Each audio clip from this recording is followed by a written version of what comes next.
Hey, what's up guys? This is David Alex for the Digital Bubble, and welcome to this Photoshop tutorial on how to create some cool 3D text and some misty stuff. We're going to be making a project composition just like this. Alright, so I'm going to create a new document. It's going to be width 1280 and height 800 and resolution 72. And all that can stay as it is, and this is just so I can have it as a wallpaper later if I really like how it turns out. Okay, so I'm gonna choose my text tool, and with just some random font I'm gonna write mist. Then I'll come up here and sort of just grow it up. Okay, and I'll just position it as I like. Alright, so let me just hide all these. I don't need them right now. So what I'm gonna do now is just duplicate this layer. So one way to do that is just to click and drag and place it on the new layer button, or you can just go Control J, which I prefer. So with Control J, choose my text tool, and with the new copy, I'm just gonna set my color, which is gonna be something random like yellow, just for now. Okay. Then I'm going to choose my second mist layer, and I'm just going to double click and I get the layer styles window. Alternatively, you could just come down here, layer style, and choose stroke. So here we are. So for the stroke, I'm just going to increase this value until I get something I like, sort of about there. That looks pretty good. And we're just looking at what looks good rather than an actual size. There's no fixed size for this, because you know your text size will always change. Your font will also affect that. So okay, and with that layer selected, I'm just going to take my move tool and just move that down slightly.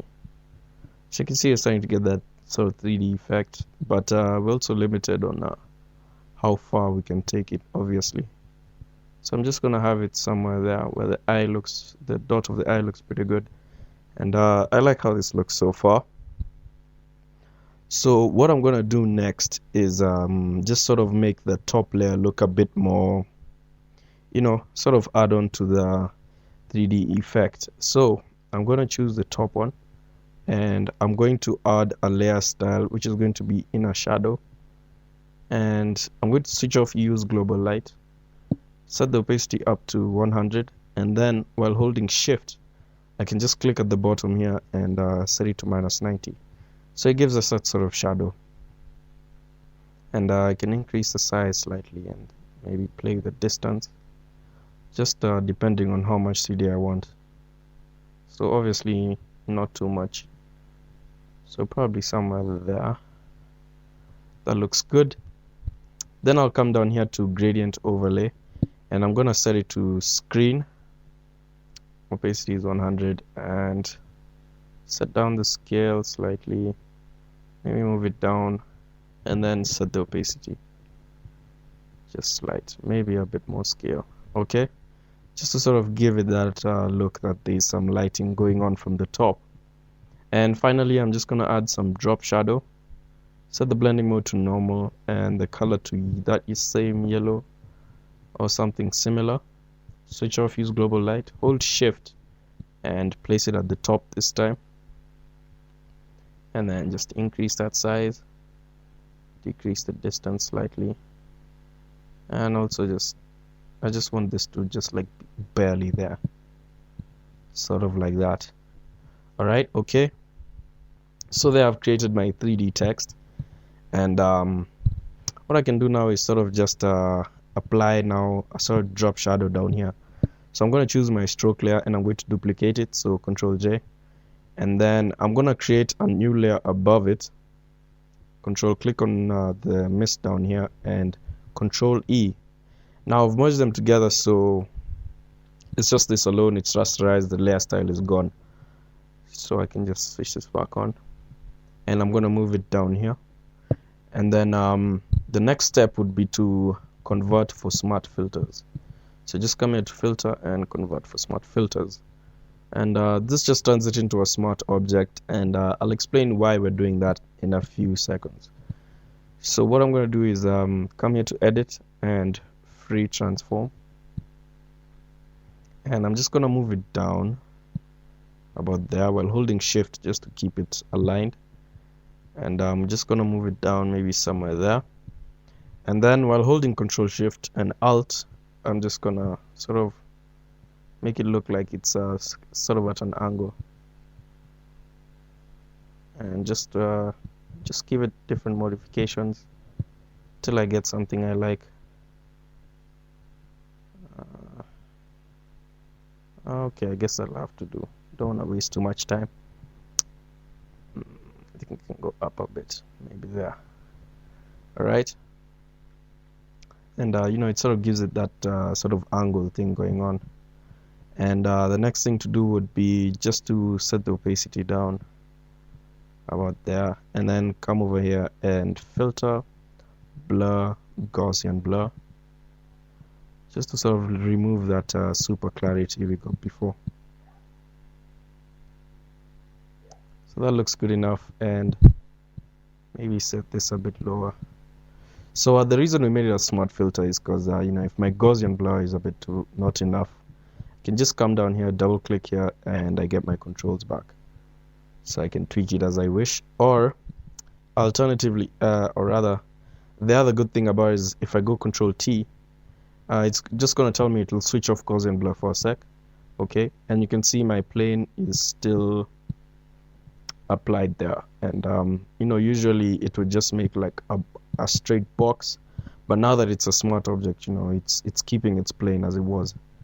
So, and so we're going to keep that, so we can just edit that shadow a lot. We've got some control when editing it.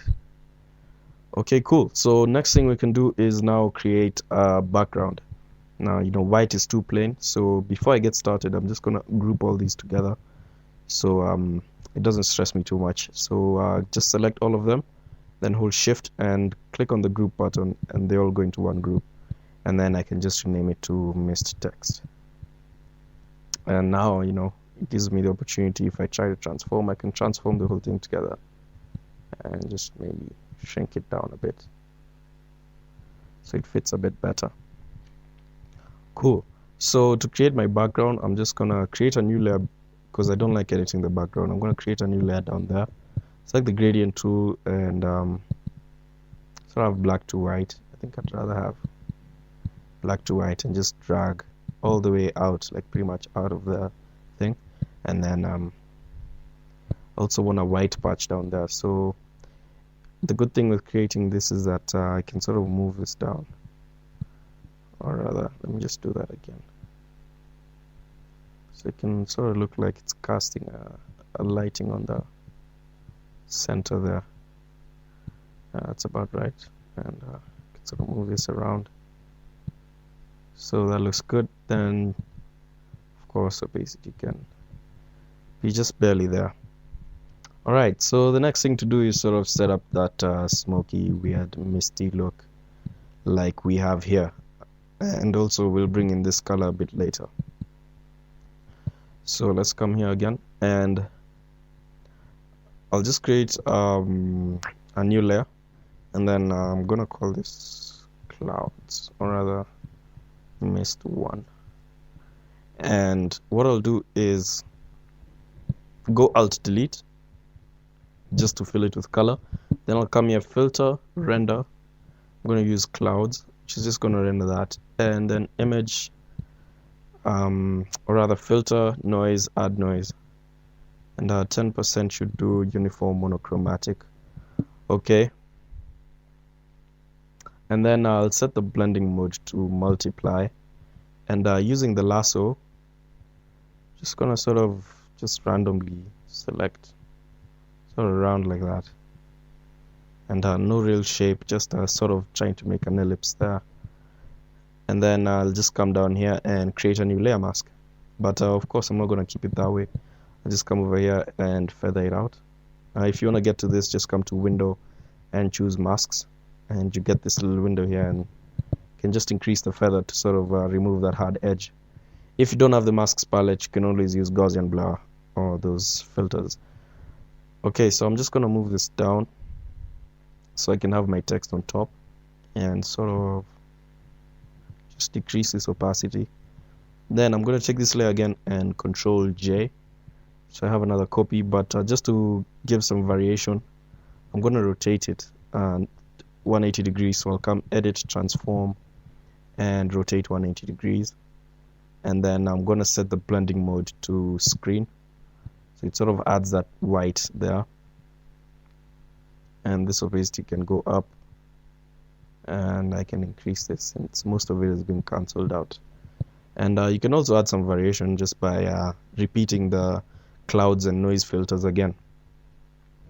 Then now, just to add some environmental mist, let's just come down here and just duplicate, or rather just create a new layer and Alt Delete again, then filter, render, clouds, and then just set this opacity really low, like just barely visible, sort of like that. Another cool thing we could add on to this is like just create curves and sort of,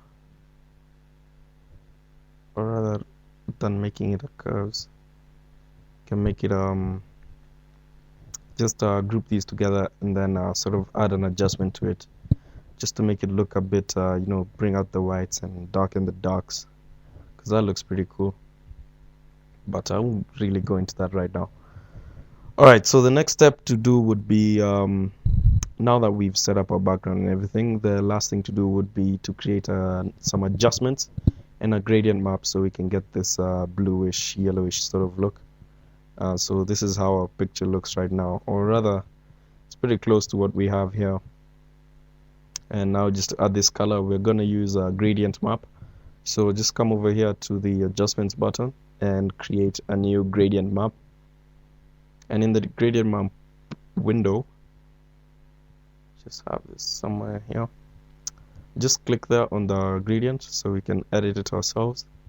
And on this side, I'm just going to bring this down, sort of increase that contrast, but not too far, and then set it to a sort of dark blue, about there.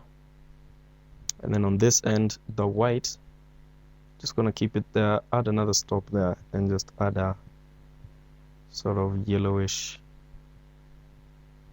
type of thing going on, about there. Okay. And now moving this around sort of edits our contrast. You can add another one at the end and maybe make it a different color. It'll only affect this side since it's the darkest part of the original image, so you can sort of play around there. Or alternatively, you could always just sort of add some in between and just mess around with colors here. So that looks pretty cool. That sort of adds to the smoke effect. Okay, you even add another one, or rather on this side, so you can add a sort of mix of green somewhere there.